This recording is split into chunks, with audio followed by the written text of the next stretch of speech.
Әйеліміз екеуміз сергіп қайту үшін киноға барамыз деп шештік. Менің әйелім ужас жанрындағы киноларды ұнатқандықтан сол ужастик қараймыз деп шештік. Кино залға кіргенде қатты таңғалдым. Залда ешкім болған жоқ. Ыңғайлы болсын деп біз ортаңғы қабатқа отырып алдық. Жарық жайлап сүнді де кино басталды. Лимонадымды толық бітіріп тастағандықтан қуығым ауыра бастады. Мен бірден дәретханаға жүгірдім. Дәретханада мен Ермек деген досымды кездестірдім. О, Ермек, қалай жағдай? О, Әзеки, аман шүкір, өзің қалайсың? Сол аман жүрген. Әйеліміз екеуміз үйде отыра бергендіктен жалығып кеттік. Солай ма? Қандай кино қарап жатсыңдар?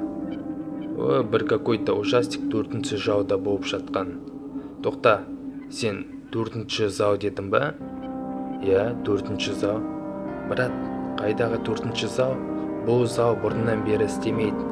7 жыл бұрын бұл залда бір маньяк бүкіл залдағы кино қарап отқан адамдардың бәрін бауыздап тастаған екен.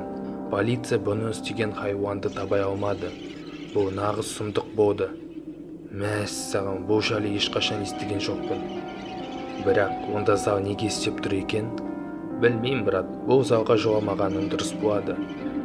Жарайды, брат, мені күтіп қалған шығар, сау бол деп Ермекпен қоштастым. Залдың есігін ашайым десем, есік жабық тұр. Есікті қатты түрте бастадым. Ешкім ашпады. Сосын әйеліме звондадым. Телефон алмады. Тездетіп кинотеатр қызметкеріне бүкіл жайыпты айтып бердім. Ол маған бұлай деді: 4-ші зал бұрыннан бері жабық тұр. Бұл залда кино болып жатқаны мүмкін емес деді. Залдың ішінде менің әйелім отыр, есікті тездетіп аш деп бақырып жібердім. Жарайды ағасы, қазір ашып беремін депті. Залдың есігін ашқан соң біз ішке қарай жүгірдік. Залда менің әйелім болған емес. Мен бүкіл жерді қарап шықтым, бірақ ештеңе табай алмадым. Даже попкорнның қалдығын табай алмадым. Полиция қызметкерлері камера бақылауларын тексергенде, мен ешқандай кино залға кірген жоқпын. Менің қасымда ешқандай әйел болған емес.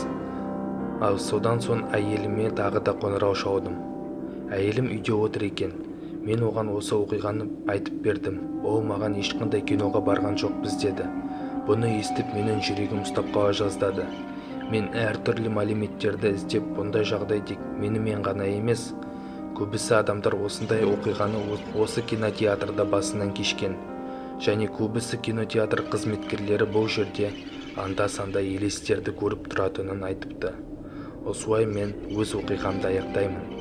Сендерге рахмет. Бейнеролик ұнаса лайк басыңыз және тіркеліңіз. Рахмет. Қайырлы түн.